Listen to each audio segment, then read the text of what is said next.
I'm David, a 42-year-old architect with a penchant for clean lines and open spaces, both in my designs and my life. My wife, Claire, and I have been married for 15 years, and we've built what I thought was a fortress of trust and love in our cozy suburban home just outside Boston. Our daughter, Lily, is 12, a whirlwind of energy and curiosity, and our life together has always felt like a well-crafted blueprint, thoughtful, deliberate, and enduring. But blueprints, as I've learned in my career, can hide flaws beneath their polished surfaces. Cracks in the foundation don't always show until the structure starts to sway. It was a crisp October morning in 2024 when the first tremor hit. I was in my home office, sketching out a proposal for a new community center, the kind of project that could cement my firm's reputation. Claire had left early for her job at the art gallery downtown, a place where she thrived curating exhibits and charming clients with her quick wit and warm smile. She'd always been the vibrant one, the spark to my steady flame. That morning, she'd kissed me goodbye, her lips soft and familiar, and said, "Don't work too hard, Dave. Save some energy for me tonight." Her hazel eyes twinkled, and I'd grinned, thinking how lucky I was to have her. But something lingered after she left. A faint unease, like the hum of a distant machine you can't quite place. It wasn't anything overt, just a nagging sense that her routine had shifted in subtle ways over the past few months. She'd been staying late at the gallery more often, claiming new exhibits demanded extra hours. Her phone, once left carelessly on the kitchen counter, was now always in her purse or pocket. And there were moments, brief, fleeting, when her laughter seemed forced, her gaze distant, as if she were somewhere else entirely. I shook it off. Marriage, I told myself, is a living thing, full of ebbs and flows. Claire was still Claire, vibrant, loving, the woman who'd danced with me in the rain during our honeymoon in Maine, who'd held my hand through Lily's sleepless newborn nights. Doubt was just a shadow, and I wasn't about to let it darken our life. That afternoon, I decided to surprise her at the gallery. I'd finished my sketches early and thought a spontaneous lunch date might rekindle the playfulness we'd been missing amid our busy schedules. I grabbed a bouquet of dahlias, her favorite, from the florist near my office and drove downtown, the autumn leaves painting the streets in fiery hues. The gallery was a sleek, modern space with floor-to-ceiling windows, and as I approached, I saw Claire through the glass, standing near a vibrant abstract painting. She was talking to someone, her head tilted in that familiar way she had when she was fully engaged. The man she was with was tall, broad-shouldered, with dark hair and a tailored suit that screamed money. I didn't recognize him, but something about the way he leaned toward her, the way her hand lingered on his arm as she laughed, sent a cold prickle down my spine. I stood frozen on the sidewalk, the dahlias heavy in my hand, watching as they moved closer, their conversation intimate, exclusive. He touched her cheek, a gesture so casual yet so loaded that it felt like a violation of some unspoken rule. Claire didn't pull away. Instead, she smiled, her eyes soft, and leaned into his touch. My stomach churned. I told myself it was nothing, a client, a friend, an overly familiar colleague. Claire was a tactile person, always hugging friends, touching shoulders during conversations. But this was different. This wasn't the gallery owner charming a patron. This was my wife, my Claire, sharing a moment with another man that felt like it belonged to me. I didn't go inside. Couldn't. My legs carried me back to my car, the dahlias still clutched in my fist, their petals bruised by the time I tossed them onto the passenger seat. I drove home in a daze, my mind replaying that touch, that smile, over and over. By the time I pulled into our driveway, the unease had hardened into something sharper, suspicion. Over the next few weeks, I became a man I didn't recognize. I started noticing things I'd ignored before. The way Claire's phone buzzed late at night, how she'd angle the screen away from me when she typed, the way she'd come home smelling faintly of a cologne that wasn't mine. Sandalwood and cedar, rich and unfamiliar. She was still loving, still attentive, but there was a distance in her eyes, a secret she was keeping behind her warm smiles. I tried to talk myself out of it. I wasn't the jealous type, never had been.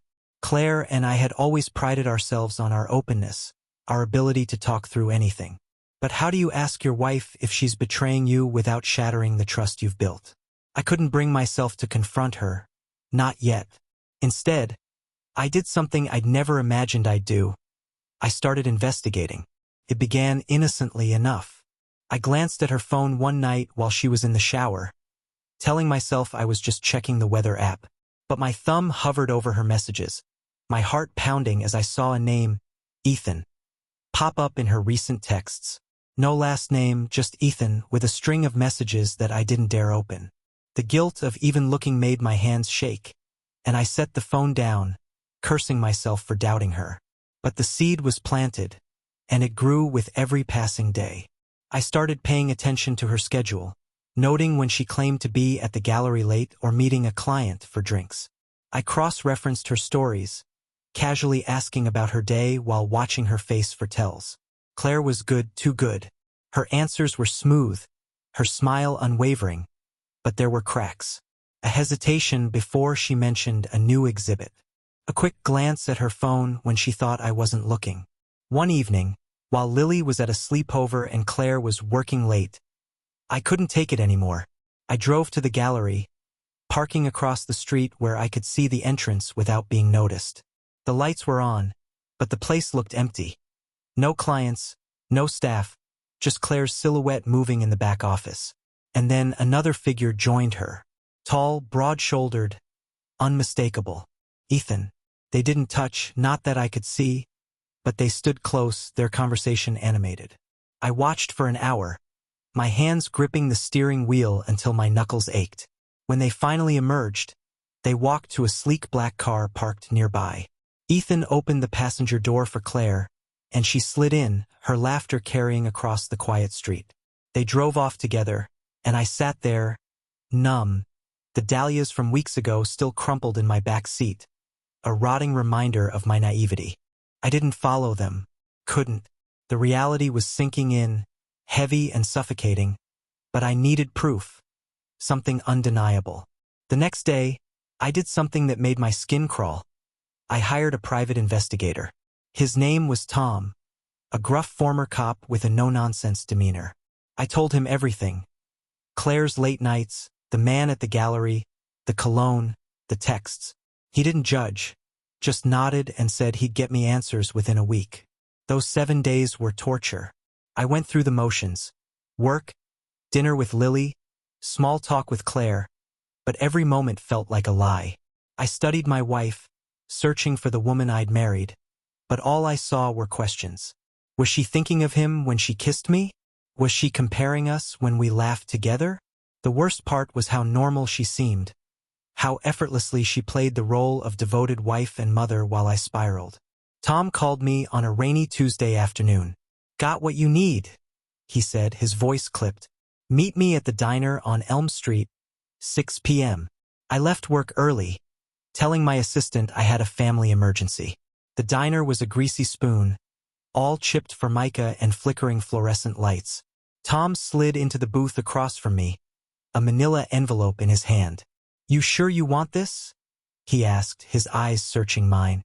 I nodded, my throat tight. He pushed the envelope across the table, and I opened it with trembling hands. Inside were photos, dozens of them. Claire and Ethan at a coffee shop, their hands intertwined. Claire and Ethan in a park, her head on his shoulder. Claire and Ethan outside a hotel, his arm around her waist as they entered. The timestamps spanned weeks, each image a knife to my heart. There were emails too, printed from Claire's account, full of intimate words and promises that should have been mine. I didn't cry. I didn't rage. I just sat there, staring at the evidence of my wife's betrayal, while Tom sipped his coffee and watched me. "What now?" he asked finally. "I don't know," I said, my voice hollow. But that wasn't true. Deep down, something was shifting, hardening. Claire had broken our vows, shattered our life, and I couldn't let it go unanswered. Not yet, not like this.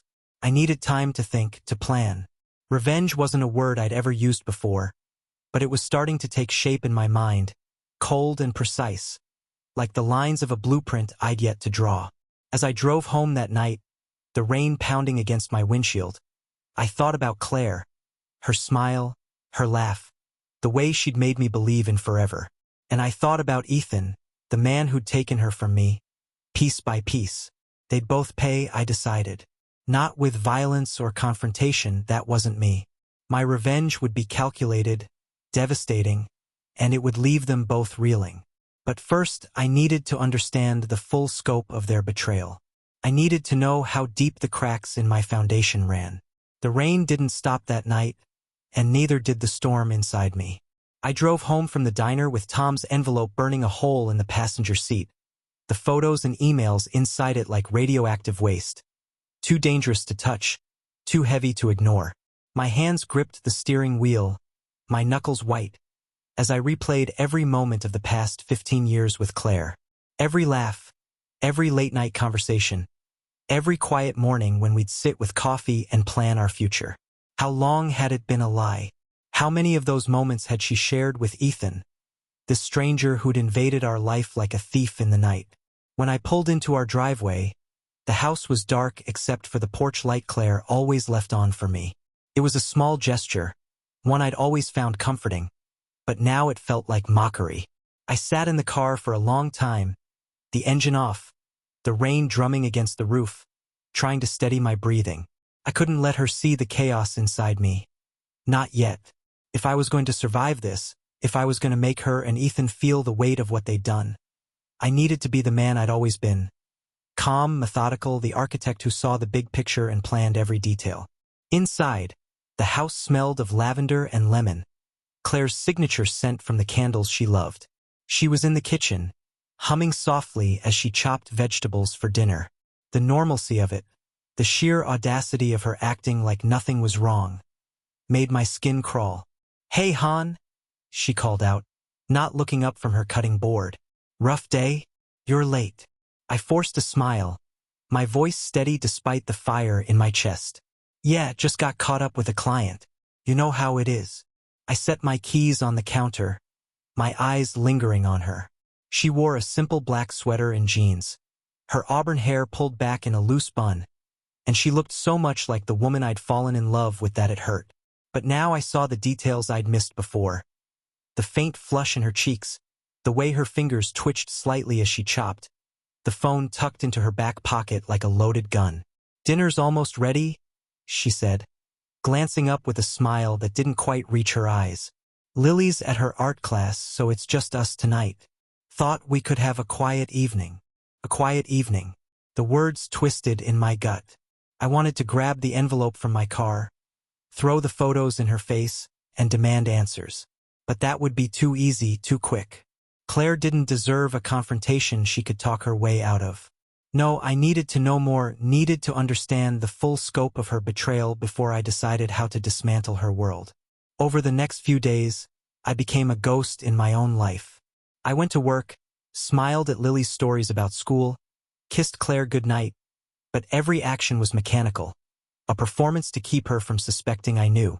Behind the scenes, I was building my case, piecing together the blueprint of her infidelity. I kept in touch with Tom, who was worth every penny of his steep fee. He dug deeper, following Claire and Ethan, tracking their movements, and feeding me updates that made my blood run cold. Ethan, I learned, was Ethan Caldwell, a 38-year-old venture capitalist who frequented the art world, investing in galleries and artists to diversify his portfolio. He was charming, wealthy, and, according to Tom's contacts, had a reputation for getting too close to the women he worked with. He'd been a regular at Claire's gallery for the past 6 months, ever since a big modern art exhibit she'd curated caught his eye. Tom's reports were clinical, detached. Lunches at upscale bistros, late-night meetings at the gallery, weekend trips to a boutique hotel in Cape Cod under the guise of business. Each detail was a brick in the wall I was building, a wall that would soon surround Claire and Ethan, trapping them in their own lies. But it wasn't enough to know where they went or what they did. I needed to understand why. What had driven Claire to this? Was it boredom? Was I not enough? Had our life, our home, our daughter, our shared dreams become so mundane that she needed someone else to feel alive? The questions gnawed at me, keeping me awake at night while Claire slept peacefully beside me, oblivious to the storm brewing. I started digging into her digital life. Felt like a violation, but so was her betrayal. One night, while she was out with colleagues, I used her old laptop, which she'd left in the study, to access her email. She'd never been great with passwords, and I knew her habits well enough to guess she'd reused an old one. Sure enough, Lily 2009 got me in. The emails between her and Ethan were a gut punch. They weren't just flirtatious. They were intimate, raw, full of longing and promises. "I can't stop thinking about you," she'd written in one, sent just 2 weeks ago. "You make me feel like I'm waking up for the first time in years." His replies were worse, dripping with arrogance. "You deserve more than a life of routine, Claire. Let me show you what's possible." I read until my eyes burned, until the words blurred into a haze of pain. But I didn't stop there. I checked her cloud storage, her calendar, her deleted files. I found photos, nothing explicit, but intimate enough to make my stomach churn. Claire in a sundress on a beach, Ethan's arm around her. Claire laughing in a dimly lit restaurant, his hand on hers. And then, buried in a folder labeled miscellaneous, a draft of an email she'd never sent, addressed to me. It was a confession, or at least the start of one. "David, I don't know how to tell you this, but I've been struggling. I love you, but I feel like I'm losing myself. Ethan makes me feel seen in a way I haven't in years. I'm so sorry." She hadn't sent it. She'd chosen to keep her secret, to live her double life while I played the fool. That draft, more than the photos or emails, was what broke something inside me. Not because she'd betrayed me, but because she'd had the chance to come clean and didn't. She'd chosen Ethan over me, over Lily, over our family. The rage was quiet at first, a low hum beneath my skin, but it grew steady and deliberate, like the foundation of a building taking shape. I didn't want to scream or destroy things. That wasn't me. I was an architect, a man who built things, who solved problems with precision. My revenge would be the same, calculated, devastating, and permanent. I started to see it as a project, a design to expose Claire and Ethan, to strip them of their illusions and leave them with nothing but the truth. I began by gathering more evidence. Tom helped me install a tracking app on Claire's phone, not to follow her every move, but to confirm her patterns. I cross-referenced her calendar with Ethan's, which Tom had gotten from a hacked assistant's account. They were careful, but not careful enough. Their business trips aligned too neatly, their late nights too frequent. I also started talking to people in Claire's circle casually, subtly. I called her colleague, Sarah, under the pretense of planning a surprise for Claire's birthday. Sarah was chatty, oblivious, and let slip that Ethan had been so supportive of Claire's recent projects, always stopping by the gallery with coffee or ideas. "He's such a charmer," Sarah said, laughing. I laughed too, but it was hollow. The more I learned, the clearer my plan became. I wouldn't confront Claire yet. That would give her a chance to spin a story, to cry and beg for forgiveness. I didn't want her tears. I wanted her to feel the weight of her choices, to see her carefully constructed world crumble. And Ethan, he'd face consequences too. His wealth and charm wouldn't protect him from what I had in mind. My first move was subtle but deliberate. I started planting seeds of doubt in Claire's mind, small disruptions to her perfect facade. I'd mention a new project at work that might require me to travel, watching her reaction for signs of relief or guilt. I'd leave my phone out, open to innocent texts from a female colleague, just to see if she'd notice, if she'd project her own guilt onto me. She did, once, asking with a forced smile, "Who's Rachel? You two seem close." I shrugged it off, saying Rachel was just a coworker, but I saw the flicker of unease in her eyes. Good. Let her wonder. I also started reaching out to Ethan's world. Through Tom, I got the names of his business partners, his investors, his social circle. I didn't contact them directly. Not yet. But I studied them, learned their connections, their weaknesses.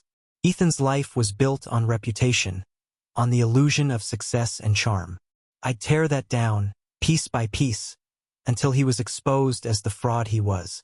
But the real plan, the one that kept me awake at night, was bigger. It wasn't enough to humiliate them privately. I wanted their betrayal to be public, undeniable, a spectacle that would leave them nowhere to hide.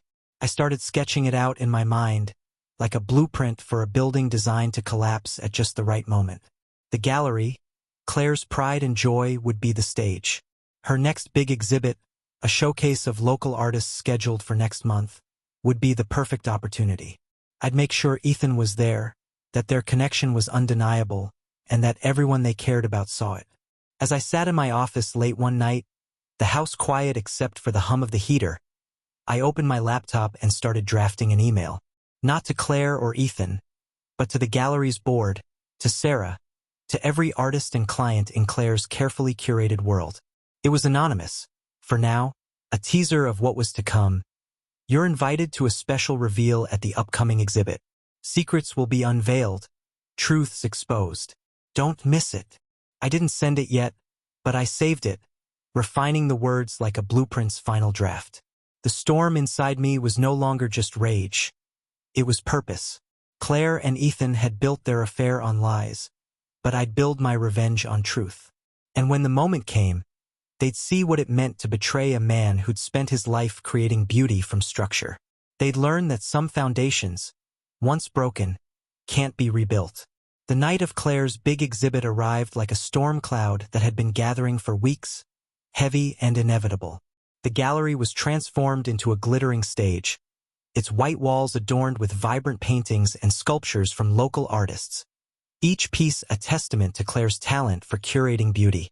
The air buzzed with anticipation, the chatter of Boston's art elite mingling with the clink of wine glasses and the soft hum of jazz from a live quartet in the corner. I stood near the entrance, a glass of untouched Merlot in my hand, my smile practiced and polite, but inside, I was a coiled spring, ready to unleash the plan I'd spent weeks designing. Claire was in her element, gliding through the crowd in a sleek emerald dress that hugged her curves, her auburn hair cascading over her shoulders. She laughed with collectors, posed for photos with artists, and played the role of the perfect gallery director with an ease that made my chest ache. How could she be so radiant, so composed, when she was living a lie? Ethan was there too, as I knew he would be, looking every bit the polished venture capitalist in a tailored navy suit. He lingered near the back, sipping champagne and watching Claire with a proprietary gaze that made my blood boil. They hadn't touched, not yet, but their glances across the room were electric, a secret language I could now read fluently. The past month had been a masterclass in restraint. I'd played the devoted husband to perfection, helping Claire plan the exhibit, picking up Lily from school, even surprising Claire with a new necklace, a delicate silver chain with an emerald pendant to match her dress tonight. She'd kissed me, her eyes soft with gratitude, and said, "You're too good to me, Dave." I'd smiled, swallowing the bile in my throat, knowing that necklace would be a silent witness to her downfall. My plan was a structure, each piece meticulously placed. I'd worked with Tom to gather more evidence, recordings of Claire and Ethan's phone calls, hacked emails detailing their plans to meet after the exhibit, even a hotel reservation for tonight under Ethan's name. But evidence alone wasn't enough. I wanted their betrayal to be a spectacle, a public unraveling that would strip them of their carefully crafted facades. The gallery, Claire's sanctuary, would be the perfect stage. I'd spent weeks orchestrating the reveal. The anonymous email I drafted had gone out to the gallery's board, artists, and key clients, hinting at a special presentation during the exhibit. I'd also reached out to a local journalist, a friend of a friend who specialized in art world gossip, feeding her just enough to ensure she'd be here with a photographer. I'd hacked into the gallery's digital projector system, embedding a file in the slideshow Claire had prepared to showcase the artist's work. It was a simple hack, one I'd learned from a tech-savvy colleague, and it ensured that when the time came, the truth would be projected for all to see. The evening progressed smoothly, the crowd growing merrier with each glass of wine. Claire gave a speech at 9 p.m., her voice warm and confident as she thanked the artists and patrons. I stood near the back, my heart pounding, watching her bask in the applause. Ethan was nearby, his eyes locked on her, and I saw the moment she glanced at him, a fleeting smile that carried a world of intimacy. That was my cue. I slipped into the control room at the back of the gallery, a small space where the projector and sound system were managed. The tech, a young guy named Josh who I tipped generously to take a long break, was nowhere to be seen. I opened my laptop, connected to the projector, and queued up my file. My hands were steady, my mind clear. This wasn't rage anymore. It was justice, a design executed with precision. The slideshow began as planned, images of vibrant paintings and sculptures flickering across the large screen above the main gallery space. The crowd murmured appreciatively, and Claire stood at the front, narrating the artist's inspirations. Then, right on schedule, the screen flickered and my file took over. A photo appeared. Claire and Ethan in a park, her head on his shoulder, their hands entwined. The crowd's murmurs turned to gasps. Claire froze, her face paling as another image followed. The two of them outside the hotel, his arm around her waist. Then came the emails, projected in bold text. "I can't stop thinking about you, Ethan. You make me feel alive. Leave him, Claire. We could have everything." The room was silent now, the air thick with shock. Claire's eyes darted to the screen, then to me, standing at the back with my arms crossed. I met her gaze, my expression blank, but inside, I felt the first crack of satisfaction. Ethan pushed through the crowd, his face flushed, heading for the control room, but I'd locked the door. The slideshow continued, a relentless parade of their betrayal, photos, emails, even a snippet of a recorded call where Claire laughed and said, "David will never suspect a thing." The journalist was scribbling furiously, her photographer snapping pictures of the screen and the crowd's reactions. Claire's colleagues whispered among themselves, some looking at her with pity, others with disgust. The board members, stern-faced, exchanged glances. Ethan reached Claire, grabbing her arm, but she yanked away, her eyes wild. "David!" she called out, her voice breaking as she scanned the room for me. "David, please." I stepped forward, the crowd parting like a wave. "You wanted to be seen, Claire?" I said, my voice calm but carrying across the silent room. "Now you are." I turned to Ethan, who looked like a cornered animal. "And you? Thought you could take what's mine and walk away? Not tonight." The slideshow ended, but the damage was done. The crowd erupted into whispers, some guests slipping out the door, others staring at Claire and Ethan like they were specimens in a zoo. Claire's face crumpled, tears streaming down her cheeks, but I felt no pity. She'd chosen this, built this lie, and now she'd face the consequences. But I wasn't done. The public humiliation was only the first phase. While the gallery descended into chaos, I'd already set the second in motion. Over the past week, I'd contacted Ethan's investors anonymously, sending them curated excerpts of his emails with Claire. Ones where he bragged about using company funds for their trips, about prioritizing her over his business obligations. I'd also tipped off his wife, a quiet woman named Laura who I'd tracked down through Tom. She wasn't here tonight, but she'd received a package this morning with enough evidence to destroy Ethan's marriage and his reputation. For Claire, the professional fallout would be swift. The gallery board was already whispering about her conduct, and the journalist's story would hit the local papers by morning, painting her as the unfaithful wife who'd used her position to fraternize with a wealthy investor. Her career, her pride would crumble. But I'd saved the cruelest blow for last. As the crowd dispersed, Claire approached me, her face streaked with mascara, her voice trembling. "David, please let me explain. It was a mistake, I swear. I love you. I love Lily. Please don't do this." I looked at her, the woman I'd loved for half my life, and felt nothing but cold resolve. "You don't get to explain," I said. "You made your choice. Now live with it." I turned and walked out, leaving her standing alone in the wreckage of her exhibit. The final piece of my plan unfolded over the next few days. I'd already consulted a lawyer, a shark named Rachel who specialized in divorce. She drafted papers that would ensure Claire got nothing. No alimony, no share of the house, nothing but her clothes and her shame. I'd also prepared a custody plan for Lily, ensuring she'd stay with me. Claire's betrayal would cost her the one thing she loved most, her daughter. I moved out of our bedroom that night, sleeping in the guest room while Claire sobbed in ours. Lily, mercifully, was at a friend's house, spared the immediate fallout. The next morning, I served Claire the divorce papers over breakfast, her hands shaking as she read them. "David, please," she whispered. "I'll do anything to fix this." "There's nothing to fix," I said, my voice steady. "You broke it. You broke us." I left for work, leaving her to face the empty house and the reality of her choices. Ethan's world was collapsing too. By Monday, his investors had pulled funding from 2 major projects, citing ethical concerns. His wife had filed for divorce, and the art world was abuzz with gossip about his role in Claire's downfall. He tried to call Claire, but I'd had her phone number changed, cutting off their lifeline. They were alone now, each facing the consequences of their actions without the other to lean on. As for me, I felt no joy, no triumph, only a hollow satisfaction. I'd designed my revenge with the precision of an architect, and it had worked. Claire and Ethan were exposed, their lives in ruins, but the cost was my own heart. I'd loved Claire fiercely, built a life with her, and now that life was ash. I focused on Lily, on rebuilding a future for us, but late at night, when the house was quiet, I'd sit in my office, staring at the blueprints of our old life, wondering if I'd ever trust again. The gallery exhibit was the talk of Boston for weeks, a scandal that lingered like smoke. Claire moved out, renting a small apartment downtown, her career in tatters.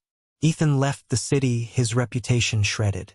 And I, the architect of their destruction, began the slow work of designing a new life, one where betrayal had no place, and where the foundations, this time, would hold.